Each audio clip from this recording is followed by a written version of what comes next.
दोस्तों, आज मैं आपको एक ऐसे महान योद्धा की कहानी सुनाने जा रहा हूं जिसे हम दानवीर कर्ण के नाम से जानते हैं। यह कहानी शुरू होती है कुंती से।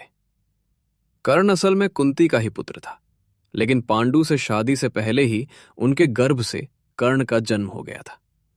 लोग लाज के डर से कुंती ने इस राज को छुपाया और उस नन्हे बच्चे को एक पिटारी में रखकर अश्व नदी में बहा दिया। है ना विचित्र जन्म कथा।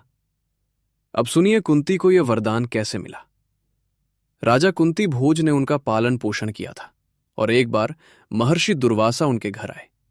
कुंती की सेवा से इतने खुश हुए कि उन्होंने वरदान दिया कि वो जिस भी देवता का आवाहन करेंगी उनसे संतान प्राप्त होगी।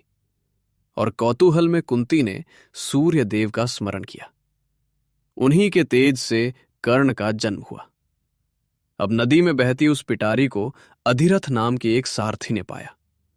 जीवित शिशु देखकर तो वो हैरान रह गया। उसने बच्चे को अपने घर ले जाकर पाला और नाम रखा वसुसेन।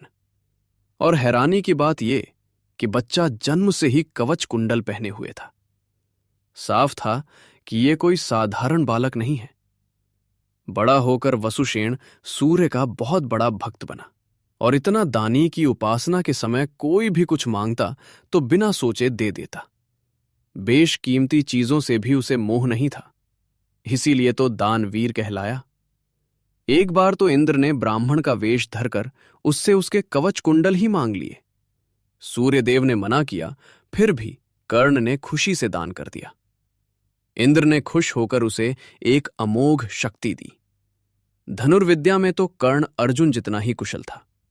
एक सभा में अर्जुन के कौशल के बाद कर्ण ने भी वही सब कर दिखाया, मगर उसे सूत पुत्र कहकर अर्जुन से द्वंद्व का अधिकार ही नहीं दिया गया। इस अपमान को दुर्योधन ने मिटाया और उसे अंग देश का राजा बना दिया।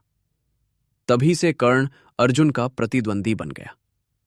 अपने कुल के कारण कर्ण को बार बार अपमान सहना पड़ा। द्रौपदी स्वयंवर में भी मौका नहीं मिला और उसके दिल में प्रतिशोध भर गया। द्यूत सभा में द्रौपदी के अपमान का विरोध न करना उसकी सबसे बड़ी कमजोरी थी। कर्ण स्वभाव से अहंकारी और क्रोधी भी था। दुर्योधन का कट्टर समर्थक बना रहा।